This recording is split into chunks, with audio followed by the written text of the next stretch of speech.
siang teman-teman. Jadi perkenalkan, nama saya Reksi Harisandi dengan NIM 16109123139. Saya dari program studi PSKM angkatan 2016. Jadi di sini saya akan menyampaikan materi, yaitu dasar pengembangan masyarakat. Dan sebagai berikut materinya. Di sini ada pendahuluan. Masalah kesehatan masyarakat umumnya disebabkan oleh, yang pertama itu adanya rendahnya tingkat sosial ekonomi. Yang kedua, ketidaktahuan dalam berbagai hal, khususnya dalam bidang kesehatan. Jadi menurut status kesehatan keluarga dan masyarakat secara keseluruhan, produktivitas keluarga dan masyarakat untuk menghasilkan sesuatu dalam memenuhi kebutuhan hidupnya semakin menurun. Kita lanjutkan. Menurut Adam Carley tahun 1970, ada sumber-sumber keterbelakangan masyarakat bukan terletak pada kurangnya pendayagunaan sumber-sumber ekonomi, akan tetapi pada penggunaan yang salah dari sumber daya manusiawi atau the wrong use of people. Selanjutnya, sebenarnya terdapat suatu dinamika yang membuat mereka mampu bertahan dalam keadaan yang sulit, yaitu adanya potensi yang dapat dikembangkan untuk meningkatkan taraf hidupnya. Di sini perlunya pengembangan masyarakat. Kita lanjutkan. Seterusnya, pengertian dan dasar pengembangan masyarakat.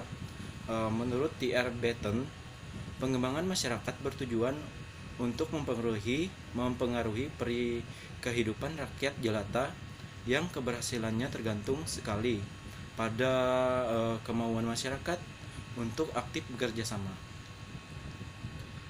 Selanjutnya,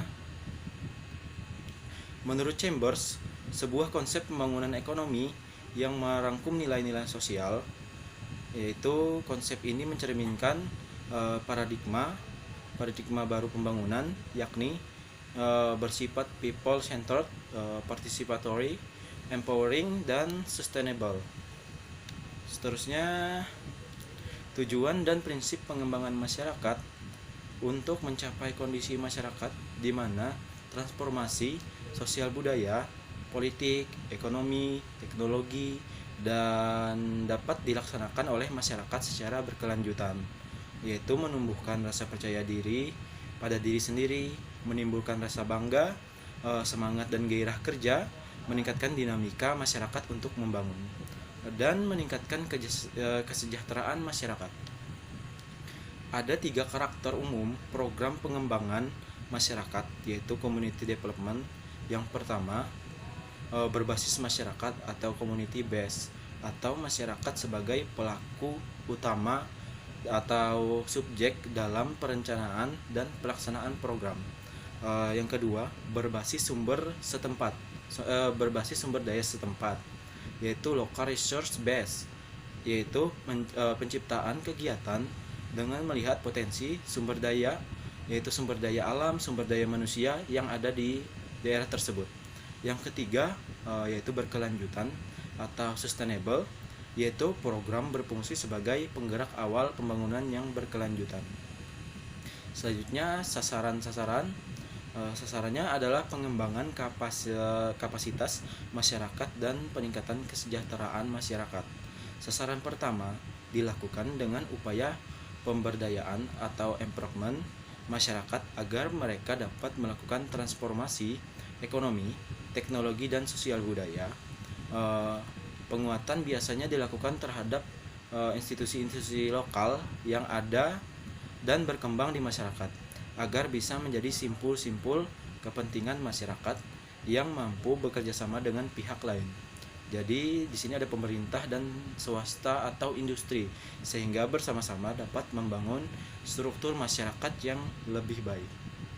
Di sini ada prinsip-prinsip yang harus diperhatikan dalam mengembangkan masyarakat, yaitu adanya program ditentukan oleh atau bersama masyarakat, dan adanya program yang harus disesuaikan dengan kemampuan masyarakat setempat. Ada strategi pengembangan masyarakat, yaitu pengembangan masyarakat merupakan bagian dari Upaya pembangunan masyarakat. Upaya yang dilakukan secara sadar dan terus-menerus guna mengubah keadaan masyarakat ke arah yang lebih baik dan lebih maju. Melalui berbagai pengembangan kemampuan masyarakat, perubahan perilaku masyarakat atau perilaku negatif sampai masyarakat mampu dirinya sendiri kemandirian. Maksudnya itu mampu membuat dirinya jadi mandiri. Terus ada strategi pengembangan masyarakat. Di sini ada tiga poin, yaitu partisipasi, kemandirian, dan kemitraan. Dan selanjutnya langkah-langkah pengembangan sebagai berikut adalah menciptakan kondisi agar potensi kemampuan setempat dapat dikembangkan dan dimanfaatkan. Nah, yang selanjutnya meningkatkan mutu potensi yang ada dan mengusahakan kelangsungan kegiatan yang sudah ada. Terus meningkatkan kesejahteraan masyarakat secara keseluruhan. Peranan lembaga dari luar hanya sebagai perangsang agar proses yang terjadi berjalan secara optimal. Maksudnya itu memberikan kesempatan agar masyarakat sendiri yang menentukan masalah kesehatannya, baik yang dihadapi secara individu, keluarga, kelompok, maupun masyarakat. Memberikan kesempatan agar masyarakat sendiri yang membuat analisa dan kemudian menyusun perencanaan penanggulangan masalah tersebut. Yang selanjutnya memberikan kesempatan agar masyarakat sendiri yang mengorganisir diri untuk melaksanakan usaha perbaikan tersebut. Dan yang terakhir, dalam proses ini sedapat mungkin digali sumber-sumber daya yang ada dalam masyarakat sendiri, dan kalau betul-betul diperlakukan dimintakan bantuan dari luar. Di sini ada unsur-unsur dalam membentuk program pengembangan masyarakat.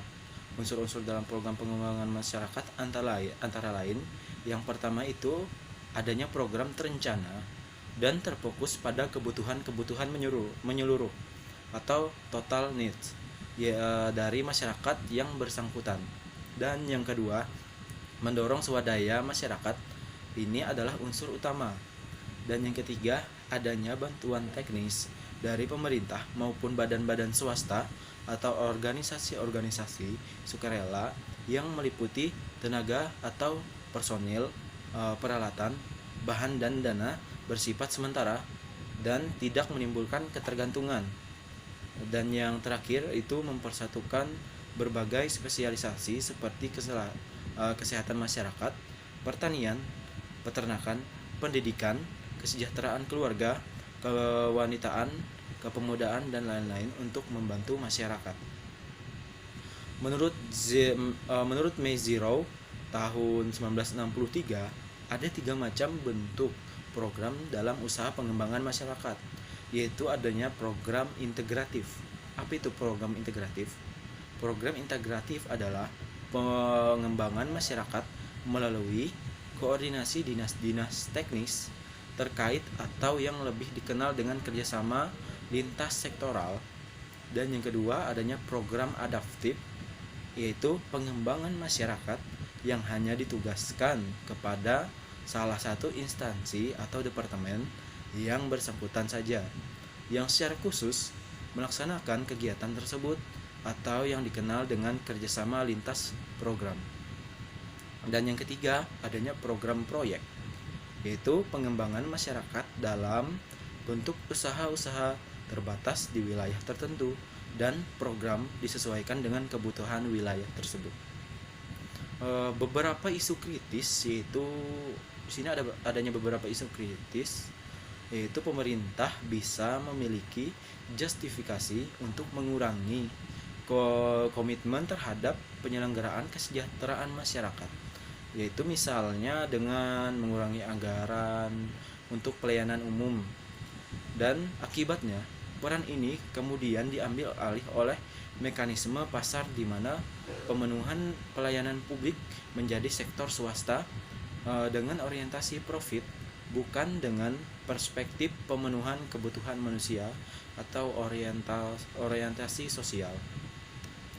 Akibatnya pengambilan pelayanan publik oleh swasta, beban pemenuhan kebutuhan dasar semakin besar ditanggung oleh keluarga. Karena itu, perempuan memiliki peran tradisional untuk merawat dan memenuhi kebutuhan keluarganya, maka terjadi persoalan gender. Persoalan lain adalah konsep ini seolah-olah membatasi seseorang untuk memperoleh pelayanan yang lebih baik di tempat lain, dan terjadinya kesenjangan antara satu komunitas dengan komunitas yang memiliki sumber daya yang lebih baik.